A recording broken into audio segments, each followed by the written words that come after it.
Three, two, one.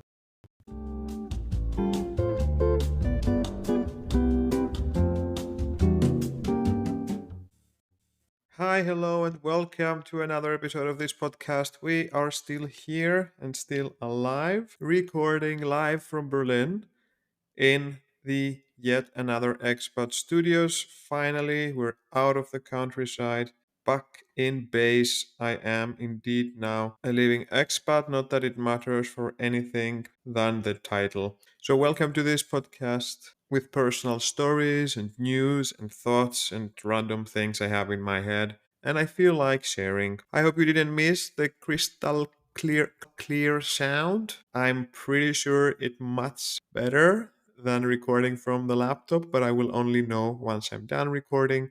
So we got that going. Apologies for the 1 week delay. I have to say it's pretty challenging moving back, getting into a rhythm, getting a bit settled. And, it's also the summer. I'm not quitting for the summer. A lot of the podcasts I like and here are taking a break. I don't think that I will, but let's see. Worst case, if I miss a week, I'll try to make it to the other. Now, I have a lot of things I want to talk to you about, so thanks for clicking on that thing. Even if I sent it to you via a DM and I said, please listen to my podcast, I still appreciate you doing so.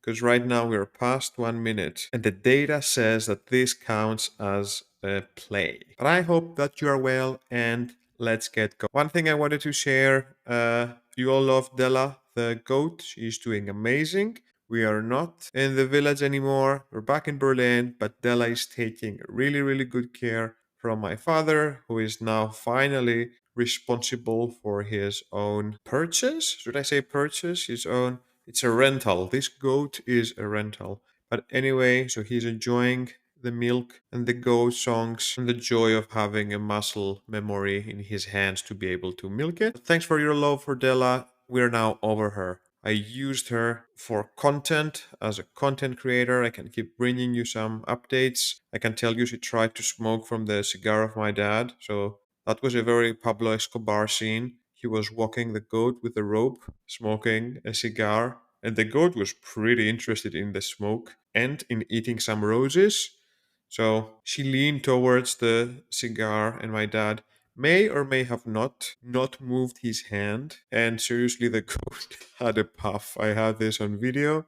But she's living her best life. She's close to retirement age. And yes, Della sends her greetings. We send the greetings back. Now, one of the reasons I wasn't able to record a few weeks back is that I actually went on a small vacation. Everyone deserves a vacation, so I went for it. But, instead of going somewhere that makes sense, like somewhere with leisure, somewhere you don't have to do anything, somewhere where you can just sit all day in the water and get served cocktails and shrimps and whatever your dream is, we decided to go camping.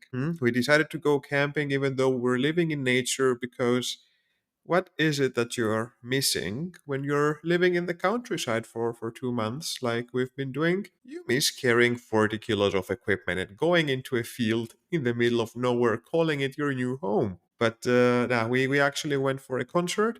It was a festival, 3, 4 days of music in a beautiful mountain.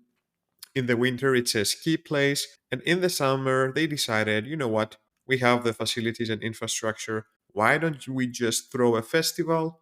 And this is what they did. It's been working pretty well the past 2 years. It's called Helmos Mountain Festival in Greece. But let me tell you one thing about this whole camping situation. One thing I learned after many years of going camping, having a great time, is take a car. This is my biggest advice. I know some people that will say that it's not even hiking or camping if you cannot carry your entire gear in your bag and all that. And I kind of get it, but I also spent way too many years breaking my back with those backpacks when we were young and stupid, and we would just grab a ship, go off to a random island, and try to set ourselves up by walking. So thank you. I don't want to do this anymore. Carrying 30 kilos of equipment, carrying your whole apartment with you.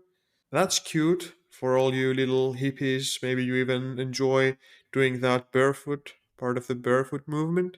But you know what's better? A car. A car is better. Having some comfort in your life finally that is better. So this is me now. The last 2 years I've been going camping exclusively with the car. I load everything in the car. I park the car as close as I can. If I could park the car on the tree, I would. I have an inflatable double mattress that I can pump through the car with the electric plug that you put in the car, the one that has the lighter for the cigarettes. I hope this is not only a Balkan thing, but you know what I'm talking about. Anyway, so I have a pump for a double mattress. I have a hammock to put in place.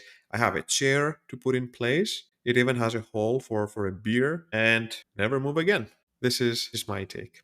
But we went to this festival that was organized, let's say. So they had many food stands there. They had a place you could get coffee and water and all sorts of things. And I have to say that while I enjoy being self sufficient myself, and I can understand people who like to do so when they're camping, I can't stand these people that came for just 2, 3 days of camping in a place that literally had 20, 30 food options, water options, and they bring with them the entire planet. I was listening to this phone call in the tent next to me, and someone was talking to their friends that were with a car down in the city, and they were ordering them to buy some eggs because they would then go to a store, buy the eggs, drive back to the mountain, get these eggs, carry a mini gas stove with them, carry a pot with them so they can boil these eggs.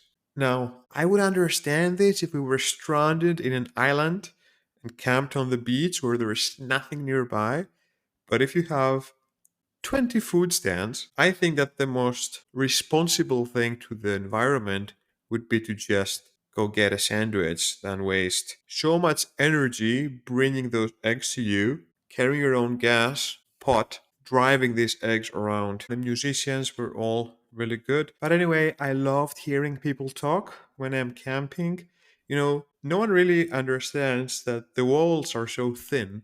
You're surrounded by a tent.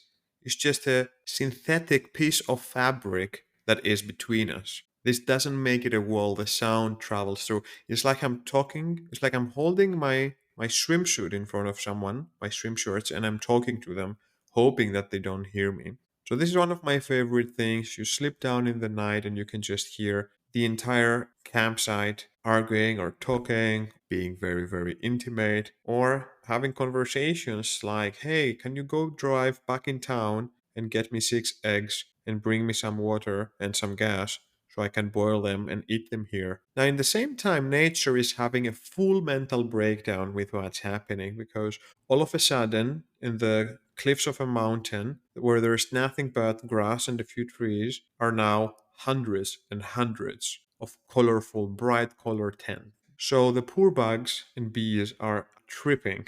You can see them bump on the tents every time, try to explore them, try to get in. I can't even imagine how this feels like for the life of a bee or a bug to suddenly see something like this. It must feel like some sort of an apocalypse for them. At the same time, I'm pretty sure that there is, like my neighbor with the eggs, more people introducing more food, smells, scents to the environment. But you could see that they weren't having a great time. They were pretty disoriented, all of them. Now, here I want to make a side note for the beetle, okay? This insect, the beetle, I encountered it a lot in Greece, and I really don't understand how this insect made it this far. Why am I saying that? Because beetles can go upside down. And if a beetle goes upside down, it just dies. It cannot roll, it cannot fly, it cannot do anything. And I seriously don't understand how that animal made it this far in the evolution. Like, if being flipped over means you're dead, you should have worked out by now. I don't know yet what you'll think that they have a very hard shell, like a turtle. And if a turtle is upside down, maybe that dies as well, but it's its protection. And to this, I will say that a turtle doesn't have a lot of ways to be turned upside down. Okay? A turtle doesn't just trip and then it's over. Even if a turtle trips while going downhill fast, if that can even happen. Now, a beetle is flying. Okay, if you're a flying animal, you have many more chances of being upside down.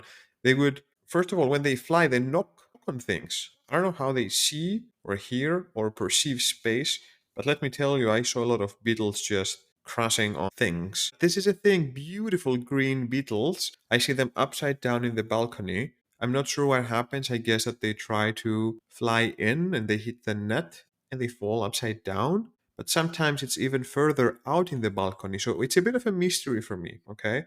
But I've seen these animals, they just move their hands and legs helplessly around, and I'm there wondering, how are you the natural selection? But I found the way to flip them over. So, because the balcony is high, if you give them a small, very gentle push or a kick, then they start falling from the balcony, and midway they realize, wait a minute, I can fly. And then that fall turns into a flight. And this was my routine few times a day. If I would see any in the balcony, I would just kick them to safety. But if you didn't know, now you know. Beetles can't even turn themselves around. How pathetic. We all agree. Let's continue. Now, I have a last thing before I close off this camping in nature situation. It was a concert. So I went to a concert with a lot of people after some time, and I wanted to be close because I liked some of the songs. Now, this may seem like a weird wish, but if I was the ruler of the world, I would order everyone to stay still during concerts. You pick your spots, you stay still the entire night. No in and out. You pick your spot and you stay there, okay? And that can be even good. Imagine the short people can go with the short people, no constant movement, no flows of people. And this is something I get probably more frustrated than I should. But when you're in a concert, you have these flows of people that start passing next to you and start pushing and start taking your space. And they are all, kind of friendly, going somewhere. You get bumped, you inconvenience yourself, get pushed and get, uncomfortable to make room for one. And they start passing, and suddenly their entire family passes through. It's not like a person, it's a fucking train of people, and you don't even see where it ends. And you're waiting there holding that uncomfortable position in kindness while everyone passes through. But this can take even so long. Like, could you first make an application and ask me to be disturbed for 5 minutes? And then if I agree, you can pass. But there's something even more annoying than the people pushing through and the people who make entire trains of pushing through to get further. And the most horrible thing are the ones that start passing. You make yourself inconvenient waiting for that yet another one of these temporary inconveniences. And then as they're starting to pass through, they realize that they can't make it any further. And then what do they do? Do they go back? No, they don't go back.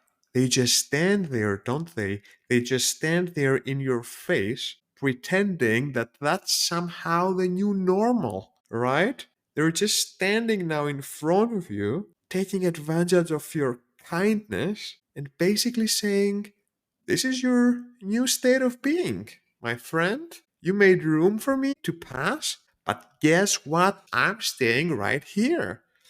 Thank you, Mr. Nice Guy, for tilting sideways so I can get through. Now you will stay like that forever. That's the most horrible thing. Agreeing to this already annoying temporary discomfort, right?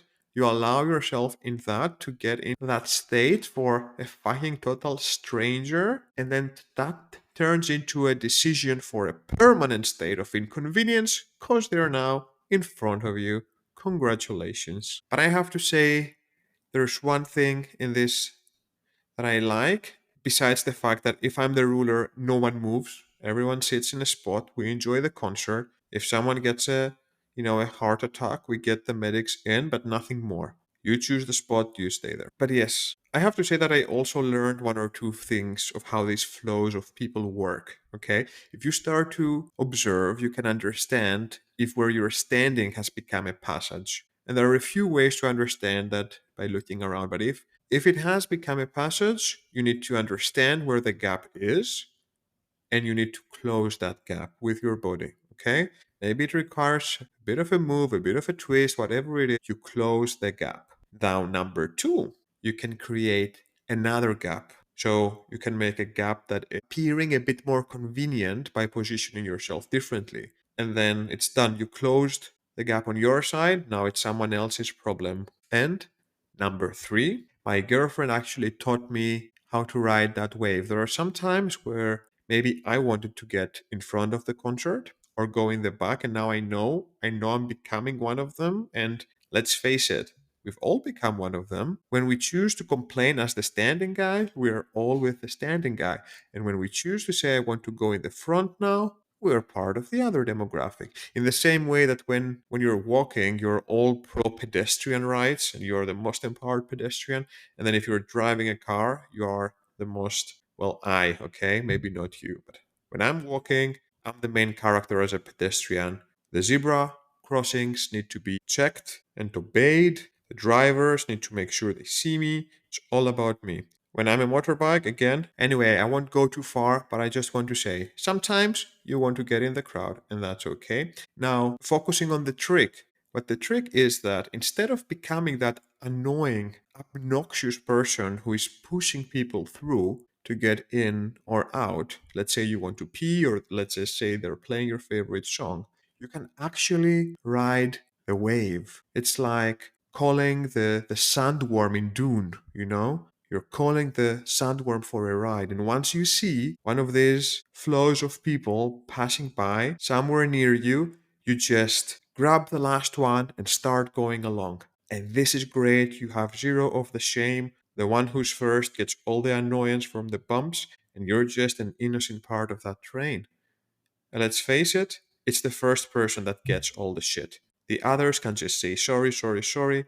And if the first person doesn't manage to go as far as they want, we all stop at a place and we kind of blame them. So, flows of people are the worst in concerts, but if you need one, know how to catch a ride. Now, this is getting a bit of a long one, but here are some titles that you have probably not missed. But if you have, I'm bringing them again. Julian Assange got freed at the end of June after spending almost 2,000 days in a maximum security prison. After spending more than 5 years in a 2 by 3 meter cell, being isolated 23 hours a day, he's reuniting with his wife and their children who have only known him behind bars. Julian Assange was the one behind WikiLeaks that published groundbreaking stories of government corruption and human rights abuses, holding the powerful accountable for their actions. He was the editor in chief and he paid severely for the principles he believed in and for the right of the people to know. His case has been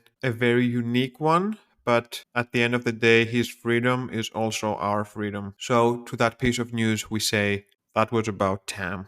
That sounded a bit American. That was about time. And some other news, in case you didn't know. Somehow I think that we know these things, we just try not to think about them. But yes, there's a strong suggestion to keep water bottles outside of sun, the plastic ones, unless you fancy gulping down a medley of potentially toxic chemicals. New research has shown that, surprise, surprise, the plastic water bottles exposed to sunlight degrade and emit a wide variety of VOCs, what they call volatile organic compounds, aka bad shit. And because you cannot know when the plastic water was produced, where it was stored, how long it waited outside of a warehouse to get in, and all that, now that it's summer and extremely hot, remember that it's best to drink from glass containers if you have them. I'm just watching out for you. And speaking of heat, because it's very, very, very hot, I'm one of the people that get sweaty. I get more sweaty than I look. And often when I meet others and they go for a hug or I go for a hug, I like to say, "Don't hug me, I'm sweaty." And one of two things will happen. People will either accept it and do a fist bump or whatever, or some people will say, "Get over here." And I have to say that the get over here people that still squeeze you because they like you and they've missed you even though you're sweaty, they are the good ones. I just have to say it's a small word of appreciation for those people. I try to be one of these people. Sweating is normal. not all sweating smells as well. You can be sweating and still smelling like a flower, but this is getting way too specific now. The ones who break through the sweat and still hang you, they're the keepers. In more news, while the entire world is going towards a 4-day work week, Greece has done it again and has decided to push a 6-day work week because this is what you would expect from the birthplace of democracy itself. Fast forwarded to the degraded version of a country it is today, struggling to keep up with the only industry we got, tourism, because people still don't want to pay affordable wages to people working in all of these tourist islands. They don't give accommodation or food or time off or even writing the overtime or even paying their insurances. So that industry is a fucking mess. So why not give one more tool to these horrible employers to enforce even worse conditions to people who are simply in need of some money and cannot find alternative work? Indeed, or in fact, when this season started, there were more than 50,000 missing employees for the tourist sector. And it's exactly because of the condition the sector operates in, putting profit over everything and exploiting people, straining them for 4 or 5 months in extremely bad conditions.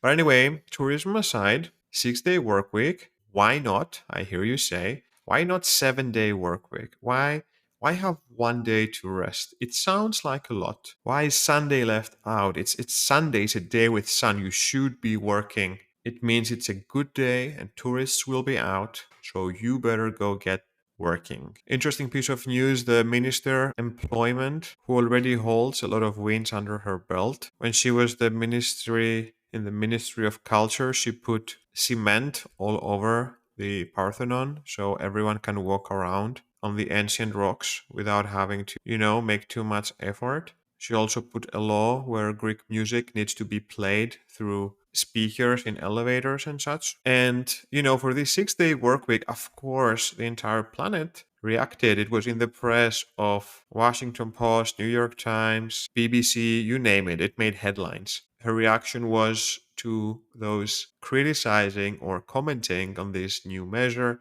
that she doesn't reply to fake news. Anyway, so this is the state of Greece. But okay, I'll end with this one. Speaking about employers, let's get back in Berlin. If you didn't know, there is a huge Tesla factory close to outside Berlin in Brandenburg that Elon Musk has put together. And news came out that there are 65,000 mugs missing. Apparently, every single Tesla employee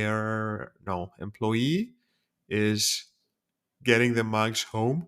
And this has become such a big problem because all of them go missing that it made the headlines. 65,000 mugs.